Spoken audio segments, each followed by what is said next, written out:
up, guys? It's Stephanie here with the latest episode of Gotham City. So Gotham has come back on again. It was the 16th, and they'll have 3 more episodes again before yeah. So as I said, Gotham's return on the 16th. We'll have 3 more episodes, and it's gonna go on break again, and won't come back until April. So I'm like, god damn. Anyway, so episode 12 is titled Ghost, and in this episode, in the wake of Mario's death, yes, Mario has died, you know, Gordon went bang bang, shot him up dead. A vengeful Falcone, because Falcone told Gordon in the last episode, even though he really should have just sent his men with Gordon any goddamn way, like, I mean, Gordon is not the, I mean, when it comes to Gordon doing stuff on his own, Gordon is impulsive. I'm going to say it this way. He's slightly impulsive. I would just say this. Let me just put it out there, you know. Falcone sends Zaz to go kill Gordon, you know, that favorite assassin that everybody loves. However, after seeing what the virus has done to Barnes, Lee, because Lee was all, I hate Gordon, I hate Gordon. She literally goes to GCPD and says, Gordon, you come into people's lives and you ruin them. I'm like, no, bitch. You ruined your own damn life. Don't be blaming all what you did on Gordon. That's not how we do this. Like, that statement she made up in the GCPD to Gordon had me so livid. Like, I know this bitch ain't coming here to blame all things that happened to her on fucking Gordon. I know she ain't. I mean, Gordon got his flaws, but bitch, when Gordon told you, like, if you go back to the first season, he literally does stuff to tell her, like, you know, don't be around me and shit like that. But what does she do? She consents to still be with this dude. So don't blame Gordon, boo. And not only that, Gordon, when he got locked up, he said, you know, leave, move on with your life. Even though you was pregnant with his child. Because he know that right now, the way his life is going, is probably not good for you or that future child you carrying in your belly. What does she do? What does this bitch do? Bitch comes back to Gotham. One come rub it in Gordon's face. Oh, I'm engaged to, you know, Falcone's son.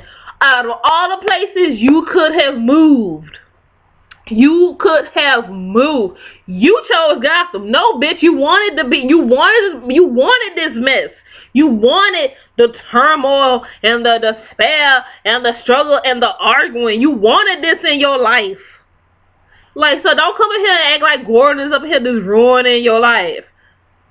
That's the one thing I don't like about the women of Gotham when it comes to Gordon's relationship. Because apparently he likes to pick all the crazy type chicks. I'm not sure what is that. Maybe because Barbara was crazy. So that's what he does his type. I don't know. But all these women want someone to sit up here and blame Gordon for the mess they want to blame Gordon. Barbara did it. What's her name? The reporter Valerie, Vicky Vale. I said Valerie. Why Valerie came to mind? I don't know. Anyway, Vicky Vale and now Lee. No. Gordon does the best he can. In the first season when he was with Barbara, obviously yes, he cared much more about, you know, the you know, his work than, you know, Barbara. But, you know, nobody told Barbara to go and get crazy. You know, I mean, granted, her situation was a little bit reminiscent of how the Joker did, you know, Harley Quinn, you know, kind of drove the bitch crazy, you know. And then, of course, he meets Lee, and I think Gordon should just be single for a while. You know, maybe that's what Gordon needs to do, because every time you get a girlfriend, it just doesn't go right. So Gordon should be single from now on at this point. Just, you know, be single. If you need sex, either masturbate or get you a prostitute. Just be single. Just be single, bro. Be single. So, Lee realizes Gordon may have been justified and persuades Falcone to kill off the hit. Falcone's like, realizes that this broad is still in love with Gordon. Like, what the fuck, bitch? Oh, you so flipsy floppy. Get out my face. So, unhinged by ghostly sightings of his father, Cobblepot insults Gotham citizens in an interview and murders his deputy chief of staff. So, what happens in this episode is... Okay, hold on. Yeah. Unaware that Nigma is orchestrating his downward spiral. So what happens is Nigma comes up with a plan, because obviously Nigma is like, compared to other villains, Nigma primarily uses his brain. Most other villains, they use, I guess you say, they will use more terms of, you know, brawn, you know, force than Enigma would. You know, because, I mean, we did see that season when he got caught. He was trying to run and he tripped. Like, Enigma, that's not your strength, boo. Physical is not your thing. Your thing is mostly your brains. So, we see how he does it. So, he gets Clayface. If you remember Clayface from last season, you know, it's a dude, he can rearrange his face to look like anyway. So, he uses him, rearranges his face like his father, you know, with some nice lighting effects, special effects in the house. You know, he makes Cobblepot think he's seeing the ghost of his dead father, which then, you know, causes, you know, Cobblepot to go kind of cuckoo. So then there's an interview with this, like you say, I guess you say, she's the Barbara Walters of the Gotham universe, and she's trying to, you know, figure out, you know, trying to expose Cobblepot for what he really is, which is pretty much like, this my boss is the king of Gotham, you know. And so, with him being, you know, kind of already on edge, he looks like he's not barely sleeping. He just killed his, what's it called again? The deputy? Yeah, deputy chief of staff. Because he saw they put his father's body in a closet, so he thought it was the deputy chief of staff fucking with him. So he killed him. The interview's about to happen. Cobblepot is kind of freaking out because he sees the ghost again, which we know is Clayface. And he thinks he takes the, you know, the mic off, but the mic is still pretty much on, it's still pretty much close enough here, and he's like, screw the people of Gotham. So they're showing you everybody watching TV like, you know, all of a sudden like, oh my god, the mayor said that. So obviously with him just saying that, obviously him as mayor is not going to last any longer. So Selina then accepts her mother, Maria, back into her life, but later learns Maria owes money to a criminal named Cole Clemens. So, and this is the thing that pissed me off about Selina right here, because even though I love her character most. So she goes in, her mother told her to wait outside.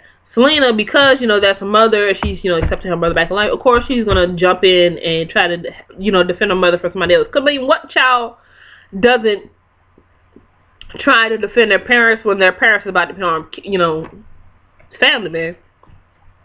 So Selina says she has a friend, his name Bruce, she could give him the money. So Selina just goes, I'm like, y'all got some family drama? Meanwhile, investigating the discovery of a briefly reanimated corpse, Gordon and Bullock pursue an ex-Indian Hill employee named Dwight Pullard, who is preparing to resurrect another corpse. Jerome Velasquez. Oh, fuck, yeah. So, we have Dwight Bullock. We find out it's literally the cult of fucking Jerome. Because remember when Jerome died, we sort of see people watching these TV and sort of get infected, I guess, by this, you know, this laughter, this cult of madness. So, they literally come together as a cult, and we see their faces. They all have, like, white faces, red lips, the signature, you know, red Joker lips. But what I also noticed is the color scheme of the clothing that all these cult people was wearing, and majority of them was wearing red and black, which I associate with only one other person who is devoted to Mr. J compared to anybody else, the beautiful Harley Quinn. So we do get little hints. It's like they're throwing, because obviously Harley Quinn could not be born yet, because, you know, he has to, you know, the guy has become Joker first, and, you know, Coach has to be a psychiatrist, you know. But I do like the fact that they're giving us, like, slight little hints of Harley Quinn-ness in different aspects of the show, and in different characters, because, like, with Barbara's situation, you could say that's, like, sort of a hint to the whole Joker-Harley relationship when Barbara was kidnapped by this, you know, this killer, and he pretty much drives Barbara crazy, which is what Joker did to Harley Quinn. Joker made Harley fall in love with him, and this, you know, becomes infatuation, and she would literally do anything for him. And then, of course, there's other aspects of that. We see Barbara, she was wearing, I think, this coat that gave me like a Harley Quinn feel, and of course, we with this coat of madness. Obviously, we getting a lot of Joker feels with the makeup, and we getting a little bit of Harley Quinn quinness with it in terms of their devotion to Jerome Velasquez's character. This, you know, complete, utterly devotion. So that was definitely interesting in this episode. And next episode, this upcoming Monday, is actually titled "Smile Like You Mean It." And then the next episode will be titled "The Gentle Art of Making Enemies." And in April, we'll finally see how the Riddler got his name, which is actually the title of episode 15. So comment, rate, subscribe, and I'll see you guys next time for the next episode of Gotham. Bye.